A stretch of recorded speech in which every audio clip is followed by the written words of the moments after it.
All right, so first I'm going to go ahead and introduce our guest speaker, Paul Keener. He is the Senior Vice President and Head of Cybersecurity Operations at the City National Bank.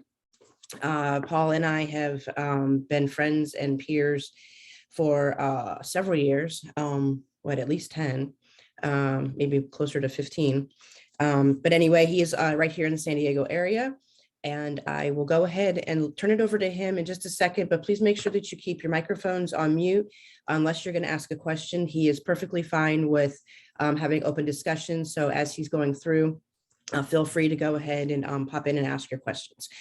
And about 10 minutes, 15 minutes till the end of the hour, Paul, I'll go ahead and give you a heads up. And then other than that, let's go ahead and get started. Okay. So as Michelle said, we've known each other, gosh, since for a very long time, since at least about 2010, 11 timeframe. So one of the things I do want to say is I'm not a huge fan of slides, right? So the goal here is a discussion for you to ask questions as as you're going through this course here on threat intel. The focus here, talking cybersecurity operations in the financial services industry. And hopefully what you'll get out of this is the complexity that you see and also kind of where threat intelligence fits into the mix. So like I said, I'm the head of cyber ops. Let's see, we'll actually share. And you have to give me a minute because I have to put some stuff in. Make sure that it's all right. Can everybody got a good view of my screen? Yes, sir. All right, excellent. Okay, so, and I was going to put do the whole transitions and everything, and then it got weird. So I was like, okay, well, we'll just do this. All right. So who am I? So I'm a retired Marine, 27 years. I was a communications officer in the Marine Corps. I built the Marine Corps Red Team, ran that. I finished out here at Camp Pendleton as I was running the cyber developmental and developmental test and evaluation group doing nation state attacks against command and control systems right before I retired in 2017. And then I went to Viasat as the director of cyber ops here with Viasat's right here in Carlsbad for those that are not in the San Diego area. And then that was about 3 years. And then I went to City National Bank, which is in Los Angeles. And City National Bank is a entertainment bank. So in addition to being in addition to being in Los Angeles, which honestly nobody wants to work in Los Angeles, but that's why I work from home. I travel to Los Angeles once in a while. But the City National Bank is considered a large bank by regulators. So has $93 billion in assets. It is a subsidiary of Royal Bank of Canada, which is a $4 trillion bank out of Toronto. And so when we talk about threat intelligence and we talk about those things, I'm telling you that so that way you get a sense of the scope of the level of pressure and intensity that happens. Okay, so regulatory complexity. And you can use your hand raisings or whatever the case may be if you want to ask a question or just agree in case. All right. So regulators. The one thing when I came from Viasat, Viasat is a clear defense contractor. They provided Viasat is a broadband ISP, satellite broadband ISP. They provide in-flight Wi-Fi and United and JetBlue and a number of other airlines across the world. One of the other things that they do as a defense contractor is they provide network support for the blue and white fleet, the executive aircraft. So that's Air Force One and those out of DC.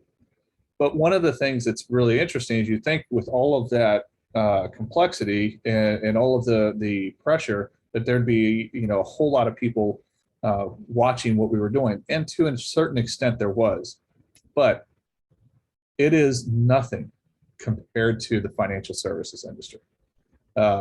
It's one of the reasons why I put this graphic up is because you have all of these. Now, here's the other part of this, by the way, when you think about kind of operating in this environment, this is just US regulators. We are a subsidiary of Royal Bank of Canada, which means that we are also subject to regulatory oversight by Canadian regulatory agencies, not directly, but through impact with Royal Bank. So the primary regulator for banks in the United States is the Office of the Comptroller of the Currency. And so we also get regulated by the Federal Reserve and FDI, all of these things. It's actually pretty mind-numbing at times when you look at all of the regulators. Now, what does that mean for cyber operations? Well, cyber operations is a critical regulated part of the bank because when you think about all of the high-profile hacks that have happened, Equifax and all the other ones that go on, Sony and Yahoo, and I mean, just every year, it's kind of it's like the board of shame, the wall of shame at DEF CON. It's just see who got hacked that year. And when you go past the $50 billion asset mark, you become what's called a large bank. And the large banks are subject to heightened what they call heightened standards. So your regulatory oversight goes from like 5 people to 20. And they are, it's an intense experience. So any questions or comments about this at the moment? Anybody work in the financial industry? And I'll just call on people if you don't answer, just so you know. Hey, go ahead. Oh, go ahead. Oh, sorry. Go ahead, John. I don't work in financials, but this slide will haunt my nightmares for quite some time. So thank you for that. But no, I mean, how do you?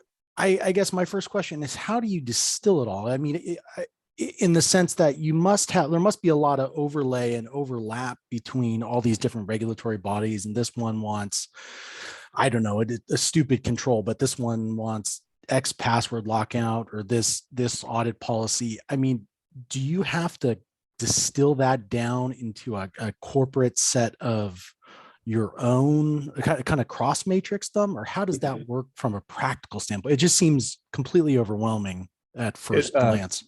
That's an excellent question, and it's actually you're right on track. So when I got to the bank, the first thing the CISO and I talked about was here's the FFIEC, here are regulations, here are the FFIEC examination, cyber assessment tool, here's NIST, here's GLBA, the Graham-Leach-Bliley Act, there's SOX, there's all sort, I mean, and it's all laid out in a spreadsheet with all of these controls crosswalked, so that way we meet this control, and we have this control, and it meets these aspects of each and every one of the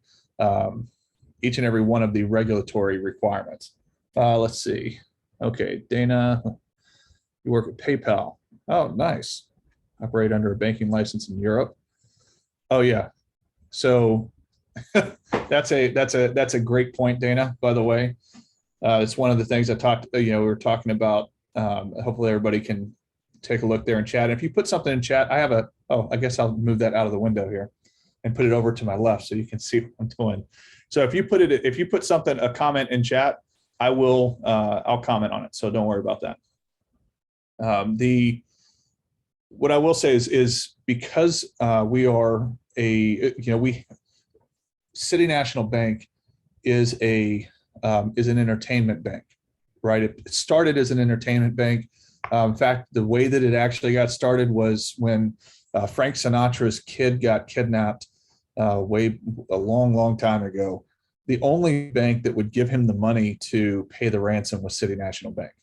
And so they went on a Saturday when the bank was closed, and the president of the bank gave him the money to go pay the ransom. And in true mob fashion, he's like, all you other people, y'all are going to bank at City National. And so City National is an entertainment bank. We deal with we finance studios. Most of our subsidiaries and managed affiliates are tied directly to the film industry and music industry, entertainment industry in general. So that leads to a couple of things. One, we deal with firms that are making films across the world, which means that if we're sending money and we're transacting, we're subject to international regulations, even though we are a U.S. bank. The other piece is that we deal with high net worth individuals. So we just had our annual leadership meeting, and one of the things we were talking about, someone brings in 30 or 40 accounts with an average deposit that, like, the total deposits were, 150 to $300 million.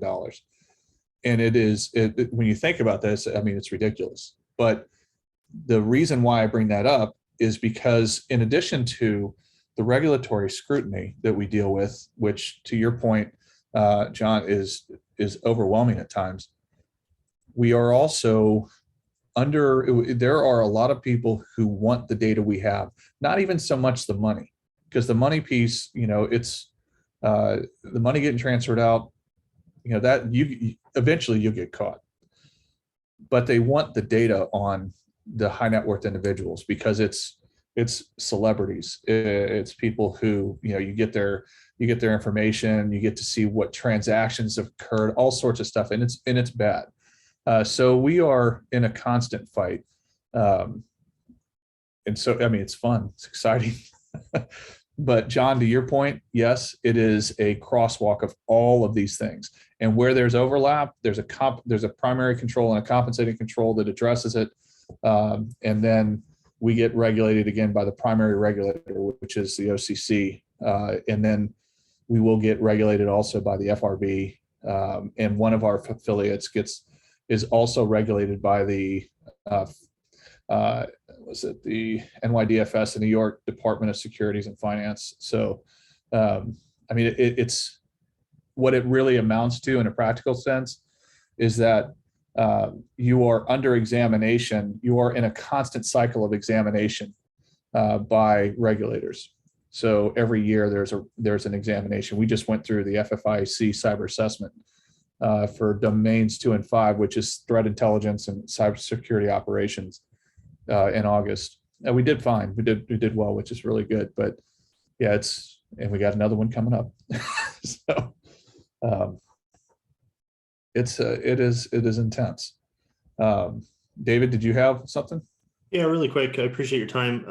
I'm curious, do you feel that regulatory agencies are adapting quickly enough for financial institutions' adoptions of cloud security provider or cloud service providers like Azure, AWS, Google, or are the regulations broad enough that they cover CSPs pretty well? I think that, and this is, again, this is Paul Keener's perspective, not necessarily the perspective of City National Bank. I think it's important to remember that regulators are government workers, right? And that the reality is, if the government could run a bank, they would. And so a lot of the times what ends up happening is there are some necessary regulations that are out there. And I think that it is good that there's regulatory oversight for banks, because there's lots of people who do some shady stuff, man. And I'm glad that there's regulatory oversight. I will say that most of the regulators that I've seen and talked to, very good people trying to do the right thing, but they're not cybersecurity experts. Now, when we became a large bank, we got a much higher quality of regulator, someone who had more experience. But again, most of the regulators I've talked with, while exceptionally competent and nice and doing their job, that they're not cyber experts. I don't know if they adapt quick enough. I will tell you that the financial industry adapts pretty quick. So I don't know if that's a good answer to your question. Yeah, I guess I'm more looking, have regulations hindered any innovation, like cloud adoption or anything like that you've seen? Well, yeah, I mean, part of it is because, when you are a regulated industry, you have to meet, to what John was talking about, across this whole matrix construct of controls. And so what it does is it slows things down. Sometimes that's a good thing, sometimes it's not. With us, the cloud security, that's a big deal for us because we're working with Royal Bank. So we have to not only navigate the intricacies of US law, so that's US regulatory law, as well as being an LA based bank, the regulations under CCPA, and all the other things we're dealing with data, to also deal with Canadian law if once our clouds combine, so or under a multi-tenant type of solution. So there's a lot. It takes a long time. It takes a lot of planning because you cannot run at full speed into it. You have to consider and you have to talk with the regulator and have them integrated with the process. Otherwise, you just get handled at the end of it. And you'll get what we call there's a couple of things when the regulators don't like what you're doing. And one of them is called an MRA, a matter requiring attention. And what that means is that it's a finding from the regulator that says you will in fact do this. It's followed up. It's a big deal. It can stop you from operating. They can send you a cease and desist depending on the seriousness, whether it's an issue of law, like you're in a violation of law. There's all sorts of things that can happen. So they have a significant amount of power, which means people do not move overly quick. And then on the flip side of this, David, this is the other piece, is that when you need, one thing I noticed about coming from Viasat to the bank is that people care about cybersecurity of the bank because the regulations require it. So where you are deficient in an area, the regulations will force you to accelerate your maturity. Does that make sense? Yeah, it does. And that triggers a whole other line of questioning, but I don't want to hijack this meeting. So we could touch on that a little bit later. It's okay. So McNeil, a good question. Does the excessive regulatory requirements at some point end up creating a risk for cyber threat intel, knowingly or unknowingly? Well, the reality is most of the regulatory agencies don't have a really good understanding of how to use threat intelligence. So really what they want to see with threat intelligence is they want to see that threat intelligence is being used in risk decisions for the bank, and that the intelligence is getting to the board of directors, to the appropriate leadership levels within the bank. The quality and quantity of the quantity is what they mostly look at. They're not particularly looking at the quality of threat intelligence. What I have found in the industry is that the threat intel piece tends to be overlooked. It's very much like being a communications officer. Nobody really thinks about comm until it sucks. And that's true of threat intelligence. If threat intelligence sucks, everybody knows it because you're giving bad information. But if you're kind of, just moving along, nobody really notices, nobody cares, and it's not particularly difficult to pass regulatory scrutiny as far as threat intelligence is concerned. Does that answer your question, Neil? Yeah, it does. I'm just listening to you. I'm just still trying to wrap my head around how you even survive in that role. But I guess that's a whole other conversation. So here I'll give you the quick answer. Right, the quick answer is a good team. You can't do what we're looking at right here. You can't deal with this without a good team. Which brings me to, and if we go back to this, the purpose of this slide, by the way, John, and everybody, was to get that kind of like, oh, holy crap. This is how do you operate in that? That's the purpose of it, because that is in fact how it feels when you're dealing with it. I always tell people being in cyber ops and the financial industry is a lot like being in a marathon sprint. You're constantly running. All right, so how do you deal with the regulatory environment? Well, you have to have an operational model of cyber operations. And I'm going to show you two models here. One, we did an assessment with IBM, and IBM does this as part of their cybersecurity services. And it was a really good sense of what the standard model is supposed to look like. So I'm going to show you this, and this is really what traditional SOC and security operations looks like generally. And then I'll show you what we do. All right, so this is the ideal model. Again, this is you got to attribute things correctly. This is IBM security. Fantastic group, to be honest with you, really, really good. All right, so this is what the SOC operating model is that IBM, when you contract with IBM, this is what they show you. Now, if you'll notice something, what's in the center? What's the center nexus of all of this, of the SOC operations model? You can go ahead and say it. All right. CTI. Threat intelligence. Yep. Threat intelligence, right? Yeah. Anybody notice? Does anything stick out, or any kind of? Is it weird, or any comments here on this model before I talk about it? I see you have multiple tiers. I'm not sure if that's what you're talking about, but. Well, this is the SOC, right? So this is operations piece. When they talk the tier 1, tier 2, tier 3, in the CSAR, this is their SOC model, right? So very clear, when you're looking at the military, this is a great example of the military model. At the McCog, for example, this is the model. This is true also for Mar4 Cyber. For all of the cyber command, there are tiering models here. So you have everything kind of flowing through.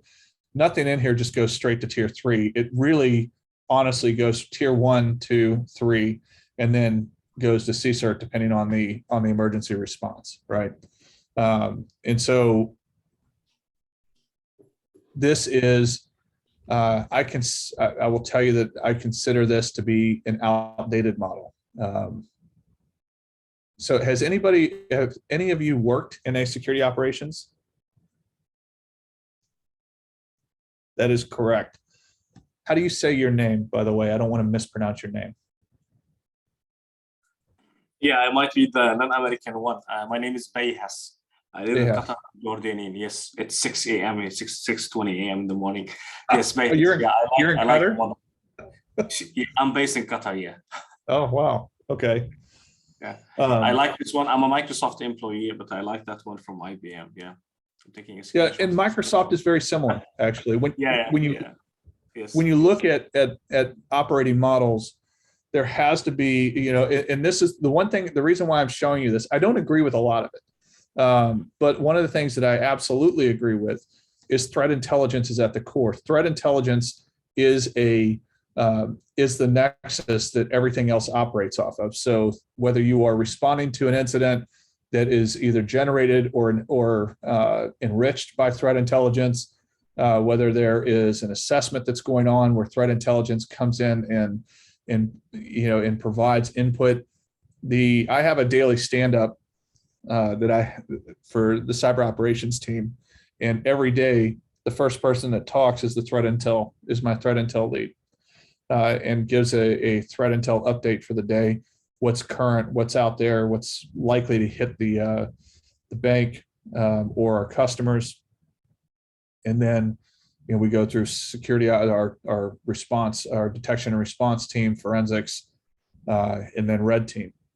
Right. So when you look here, this is the and I use the ideal. I should have put it in quotes, but I didn't. I didn't want to smack IBM. I actually happen to like them, and this was really good. All right. So this is how we do it. And part of the reason why there's colors here, the orange indicates external organizations or adjacent organizations. Right. So if you look back here, it's security integration.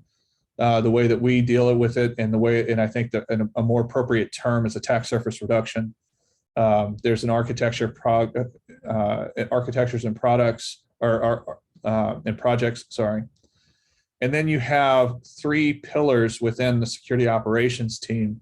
And it's, so you have the SOC, the Security Operations Center, which includes, the analytics. It includes the development of detection, the kind of we call detection engineering, the detection and response team, or capability, and digital forensics. That's why they're all colored green. They are all, I guess I should have colored them blue if we were really, following the colors for teams. But they are, it was really more of, let's get everybody, so you kind of visually see where everybody's at. But these are all one team. And then you have the Threat Intel Center, and then Red Team. This is the thing that is missing. Key piece here, missing out of the security operations, the SOC operating model, is Red Team. Now, I put it in purple instead of red for a really good reason, right? Anybody want to hazard a guess why it's outlined in purple? It's deliberate, just so you know. I mean, go ahead, John. No, my guess is just maybe the legal entanglements of having a true red team versus, having a purple team. Not even legal entanglements necessarily, but more of a collaborative approach with kind of that core team too. So they're feeding back in, I don't know, information or intelligence of their own or findings. Just a guess. Okay. Paul, good. is it a joint team? It is. So they all fall under me, right? Under the cyber operations. That's why here, cybersecurity operations, they all fall underneath me. But there's a reason. They are all part of the same team. They're all part of cybersecurity operations. The reason why it's outlined in purple as opposed to red, is not because of legal issues, right? So there are, when you get in the red team, there are some really, is Mandiant not a leader in threat intelligence? Hang on. Yes and no. I mean, Mandiant has good threat intelligence. Mandiant is we use them for incident response, but they are for like breach response. And they're good. But let me ask you this. Anybody know where the best threat intelligence comes from? Anybody want to throw that? You can throw it in chat, or you can say it out loud. I'm interested to see what your thoughts are on it.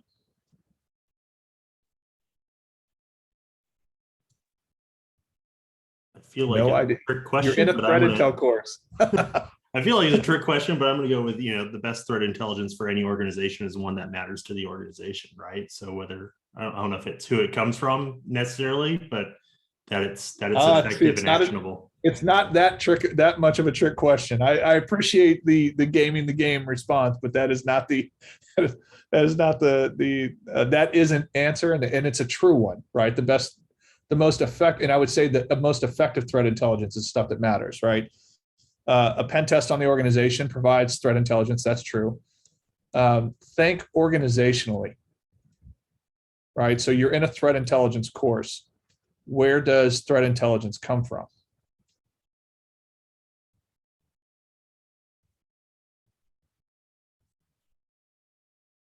Let's see.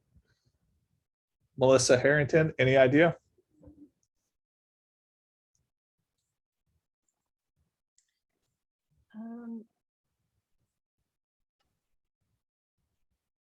Network activities. Go ahead. Yeah, I was thinking that it would come from the internal teams, but also if you look at external sources such as the attack framework. Okay. So minor attack. Yeah. What about Cybercom and CISA and the federal government? Yes, those are definitely good sources. Okay. See, I love those guys, but I wonder, and this is half a question, but if I'm an APT group, maybe I'm not burning the same tool set and TTPs on, big government organizations that I'm sending against you guys. I mean, you're high priority. There's enough money there. There's enough information there. Maybe so. To your point, I'm wondering if it's basically your sensor network, your homegrown organic stuff, where you're actually seeing that actually matters against your attack surface. I don't know. That's a great point. And I will tell you, having been, I've had an SCI clearance most of my career, and working in cyber most of my career has been, I've seen a lot of it, and there's a lot of cool stuff that the federal government can do, stuff that they can collect. But I'll tell you, the best source of threat intelligence is the FSISAC, right? And the FSISAC is the financial services. I never remember what ISAC stands for, but it's information sharing and coordination, I think is what it stands for. An analysis committee, yeah. I'd have to push back there, right? Maybe for a financial institution, it's the best. But I spent 13 years in K-12 IT in school districts, and I was part of MSISAC. And by far, the best threat intelligence I got was actually from my peers. We started our own ISAC, if you will, in Southern California. So because it was focused on K through 12, right? So I hear you there, but I would push back a little bit on that one. I think it definitely depends on where you're at, right? Yes, that's very true, right? So there is the hospitality ISAC, there's the aviation ISAC, there's all sorts of they're actually required to be stood up. And the major difference here, and why I accept your challenge, right? I accept your challenge. But I will say that the one that acts the fastest and is tied in is generally the FSISAC. And the reason is because every single bank is that's regulated by the US or part of the US is part of this, of the ISAC. And they are mandated by regulation to share information and share IOCs. They're not in the other ones. I don't know why that's the case, but in the other ones, it's completely voluntary. But in the FSISAC, when you're regulated, when a regulator comes out and looks, one of the things they ask is, are you sharing? Are you sharing IOCs and intelligence with other banks? And so what can happen is if somebody sees something at B of A, it gets put out in the FSISAC, and it is across the entire financial services industry in a matter of hours. It is remarkable. But I'm glad to hear, by the way, that there is an ISAC that deals with that K through 12. I think that while I'm partial to the FSISAC, I also believe that to the point that I think you made earlier, right, is the one that's most effective or applicable to your own organization. And that is absolutely true. That's what the ISACs are for, right? So does that make sense, David? Are you still dissatisfied with my answer? No, not at all. Right. I think a ISAC is just generally anything probably coming from Center for Internet Security, right? Because CIS runs the majority of the ISAC. At least they run MSI, the multi-state ISAC. I don't know if they run the financial services one too, but Treasury does. Yeah. Okay. But is there a barrier to access FSISAC, or it is? You have to be in the industry. You have to be in the industry. So there's a barrier to us, so it's not actionable to us, so it's really not valuable to us, sadly. That's exactly right. Same thing for aviation ISAC though, as well, right? And part of the reason, why do you think why do you think they do that? Well, some trade secrets, intel sources. Yeah, I mean, threat actors from gaining the intelligence. That is exactly correct, right? We want to make sure that that if B of A is sharing threat intelligence or sharing something that's happening in their organization, that the threat actor themselves is not actually listening in, right? And part of it is, and this is true for the different ISAC organizations, right? So whether it's aviation, if there's something specific to aviation that potentially, for example, could impact safety of flight. Again, I was with Viasat and we were part of the aviation ISAC.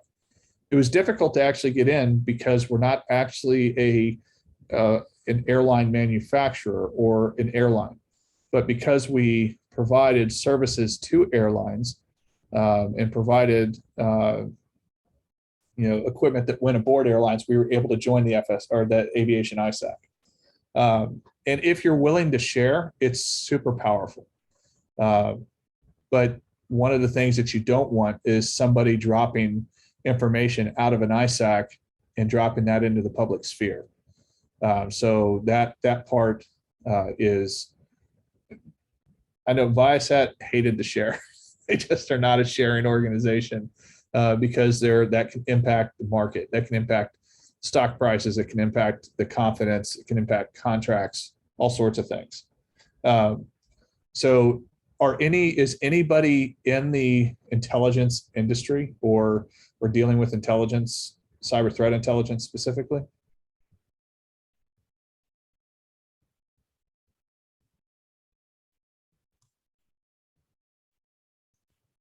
I feel like the Simon and Garfunkel sounds of silence. Right. I work for Palo Alto Networks, so arguably you could say that our Unit 42 threat research team does provide some threat intelligence and partnerships with just a little bit, local and national governments and stuff like that to help build it out. But myself directly, I'm not involved with the Unit 42 team. So yeah, Unit 42 provides good stuff. I'm a fan. Anybody else? Let's see.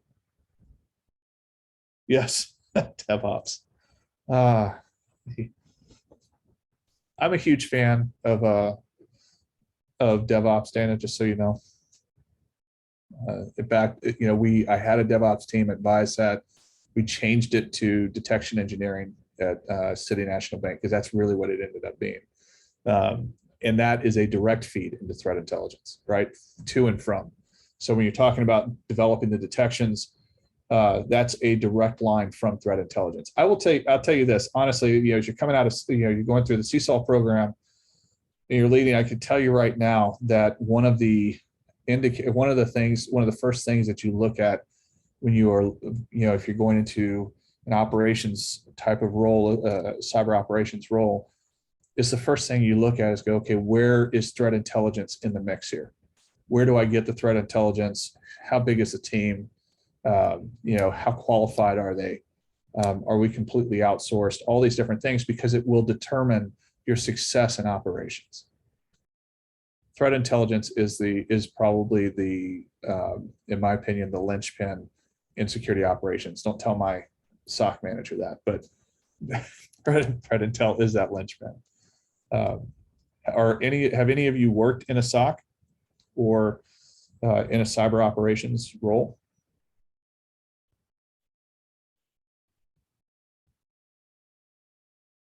I really wish I had that little soundboard, like the right for the crickets. Yeah, I guess I always hate to be the guy that comes off mute, but my time in K-12 IT, I ran cyber operations for one of the larger school districts in Riverside County. So it was cyber operations. It was not a cyber operations center. It was one of the 20 hats I wore. So but definitely addressing many of how do I take any threat intelligence that we received and utilize it to automate where I can, ultimately with the goal to manage vulnerabilities, reduce attack surface, things like that, right? Yeah. Excellent. Okay. And yes, Dana, I also am tired of Log4j. It was the gift that keeps on giving.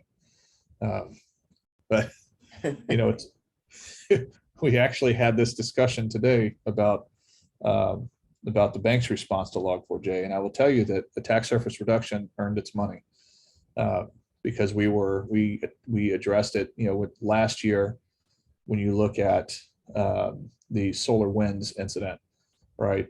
And I have to tell you, you touched somebody who put in their mandate, Tony, right? So really funny that it was Mandiant that discovered it, because it was when it first came out, it wasn't apparent that was the case.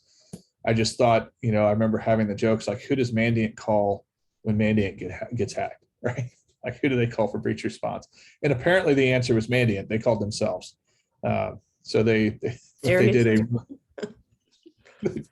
They did a great job on the breach response.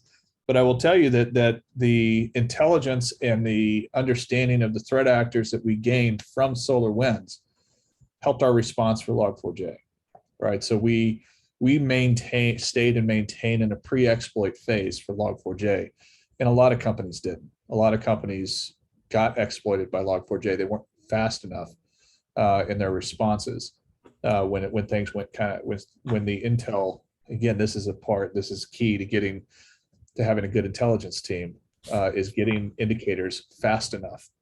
Not necessarily IOCs, but indicators of how fast, what the blast radius is going to look like, and how fast to move. It gives you an idea of how to prioritize, and how much you should be moving your resources around in order to address it.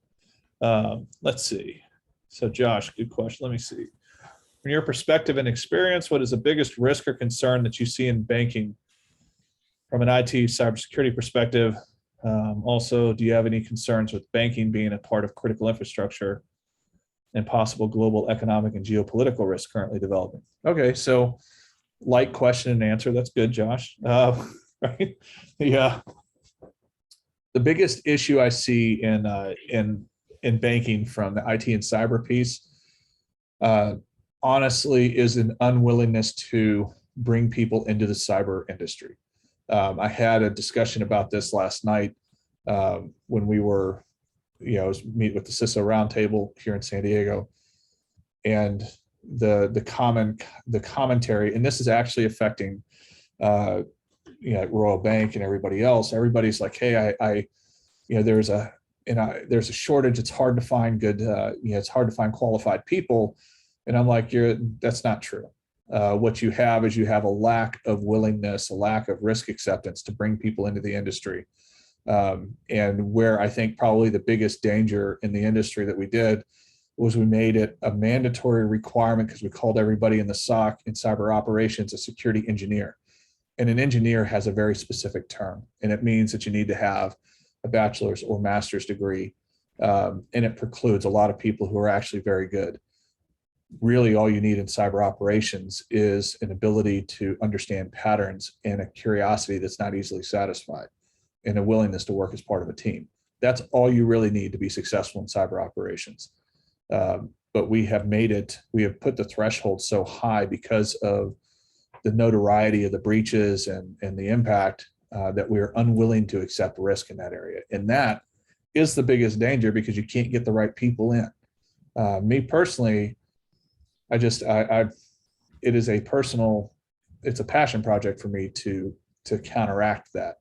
Let me answer the next question here on I think banks are part of critical infrastructure.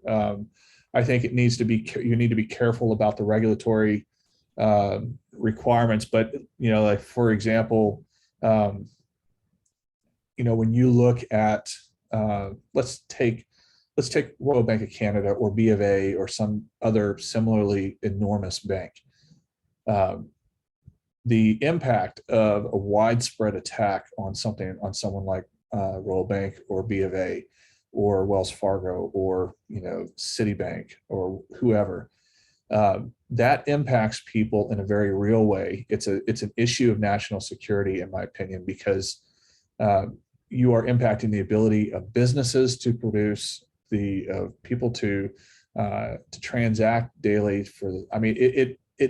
It is the repercussions and the ripples that go out from a significant monetary breach or run on a bank or whatever. It's really, really intense and significant.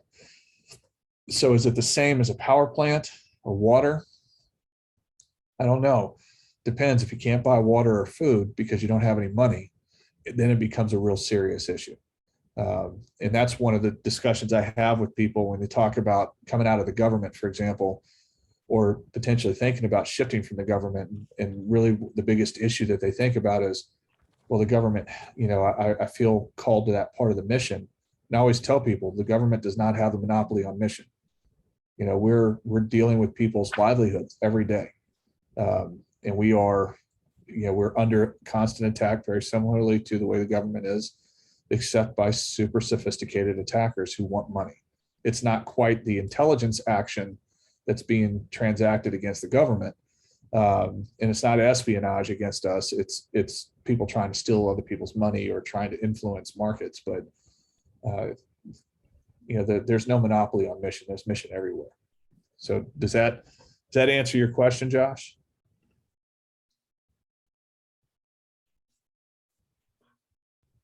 If you said yes, I can't hear you because it didn't. I saw you come off mute, but I didn't see. But hopefully, does anybody else have a question like that, or did that? Yeah, Professor, if you don't mind, I have one more. Sure. We talked about CTI at the center of the model and whatnot, but I guess I'm interested in the money side of it, right? So the first part of it is CTI budgeted in your organization from where you sit, like that big centerpiece, or less so, or more so? I mean, is it emphasized from who you hire and how big the teams are? And then the second piece, and a little bit self-serving because we're all writing on this right now, but how do you justify that expenditure in the CTI programs? Like what's at your level, what's the language and the metrics that you bubble upstream to say, hey, this really is at the center of the model, this is really of critical importance versus some of these other pieces? All right, great questions. Okay, so part of it's a little, it's not quite as easy, mainly because I'm a regulated industry, so we're mandated to have threat intelligence, right? So it's much easier to make the case, hey, if you don't have it, you have to have it. Now, that being said, the metrics that I use to justify expansion or development of the threat intel program, one is how many events are directly, how many detections are directly related to a threat intelligence feed or threat intelligence input. So did we discover it because of a control that we have, a sensor somewhere, or did we discover this because threat intel got tipped and threat intel injected, tipped the SOC and said, hey, you need to go do threat hunting here in this area to go find this.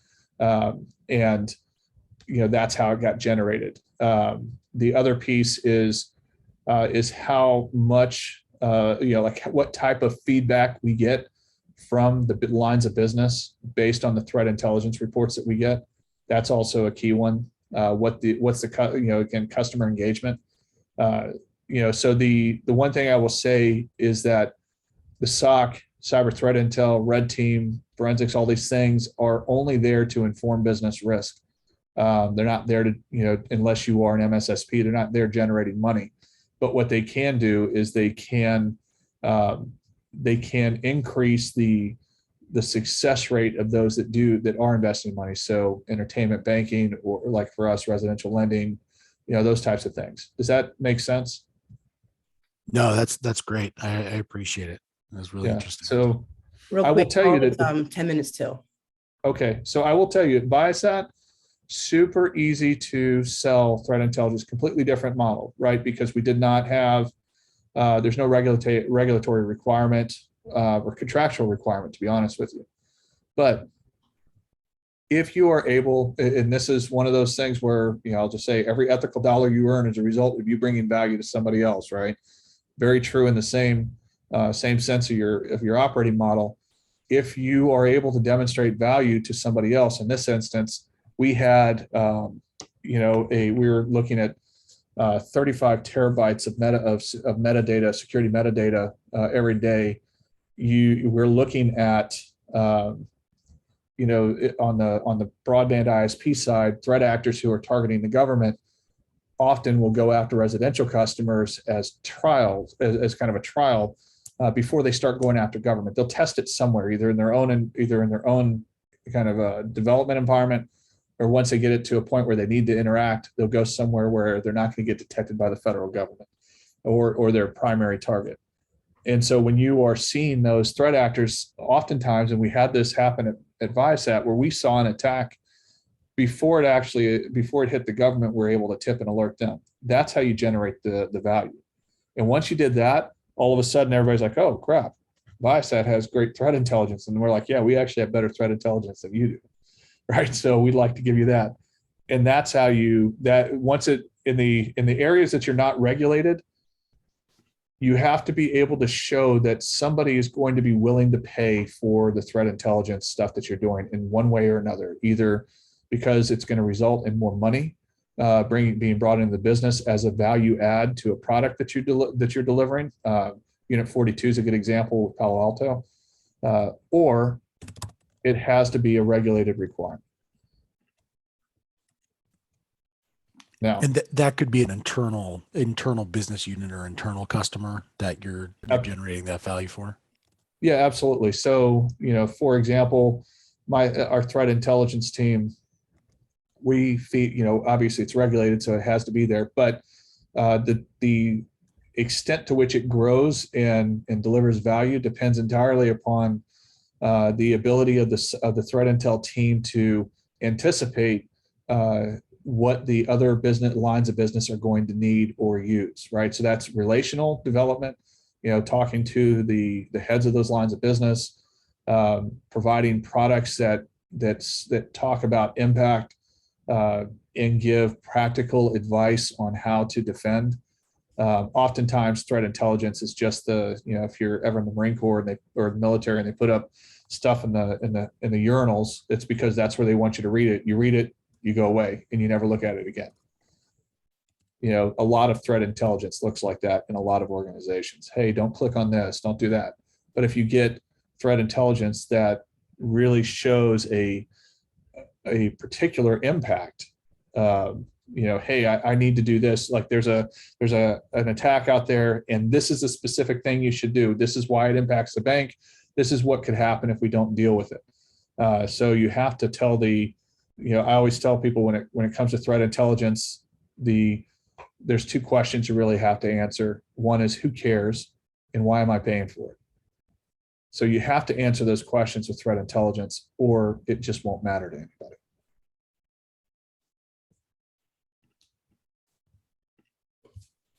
What other questions do you have? We got about 6 minutes. And by the way, if you have an answer or have a question that you want to talk about, or you want to reach out, again, part of CSOL, part of the reason why bringing Dr. Moore's bringing in everybody, these different people from industry, is to expand the network and to provide opportunities for you to interact outside of the classroom and grow, ask good questions.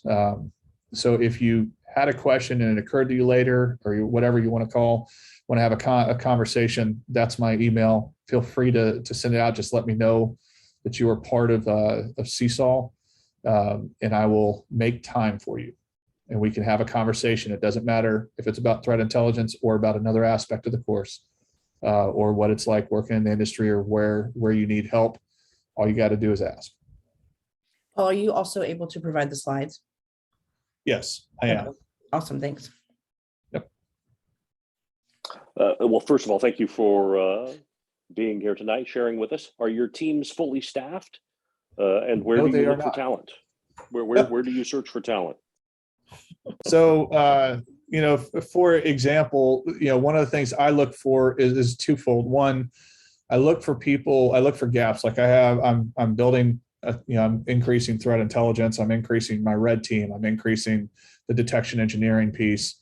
What I'm looking for is a couple of things. Veterati is one, because I do a lot of coaching and mentoring with veterans. The CISO roundtable. Most of the jobs that I hire people for, honestly, I never advertise. It's all networking, because when I bring somebody onto the team, for me, your technical expertise is important, but it's secondary to your ability to work as part of a team. You can always increase technical competency. If somebody's a jerk, you can't decrease that, right? They're super destructive to the team. And so, the key to making that operating model work and for it to be successful long-term in an environment that we're in, everybody has to like each other, and everybody has to pull their weight, and everybody has to bring value. And so I look for people who are doing mid-career transitions. I have a program at City National that I'm using to do that, to bring people in who are doing mid-career transitions, who have the skill set or have the characteristics that are important to me. So curiosity is not easily satisfied. The ability to recognize patterns, self-driven, a passionate desire for cyber, kind of a lifelong student in the art of cyber warfare type of mentality. And so I'll look at the junior colleges. I'll look at the it depends where people are at, in their careers. So hopefully that. Does that answer your question? Yes, helpful. Thank you very much. And that's pretty much across the board with most cybersecurity positions that are out there. They're not all. And there's a lot of people hiring. I mean, the thing, I will just tell you this: if you listen to the news and nobody's hiring, that's absolute crap. I can just tell you right now, there's plenty of people hiring who need people who are qualified. And what I will say is that if you are willing to do the work, and this is the other piece of this, if you're doing a mid-career transition, you're going to have to get somebody to take a chance on you. And so the way you do that is through the networking piece. It will not be because of an application. It will not be because your resume looked the best. People will hire based on your reputation and what you do. So yes, networking. That is in fact true. I got the job that I got because of networking, both at Viasat and at City National. And I actually got this job because of Paul. Yes, five of the people that I have working for me at City National worked for me at Viasat. So it's a fantastic team. And it's a privilege to get to work with them, to be honest with you. So it's easy to look good when you have incredible people that you work with. So. So true. All right. Any last minute questions that anybody wants to ask before we go? All right. Well, thanks everyone for attending. Oh, I'm sorry. Did I interrupt somebody? Yeah, I was just asking 49ers or Rams. Colts. Okay. Respect that.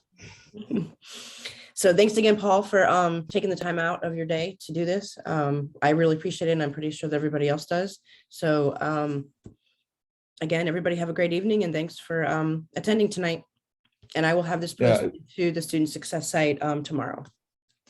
Yeah, I'll shoot them over to you right now. Okay. Thanks, Paul. You're Good night, welcome. everyone. Have a great night. Thanks so everybody. much. Great session. Good night. Thanks. Bye.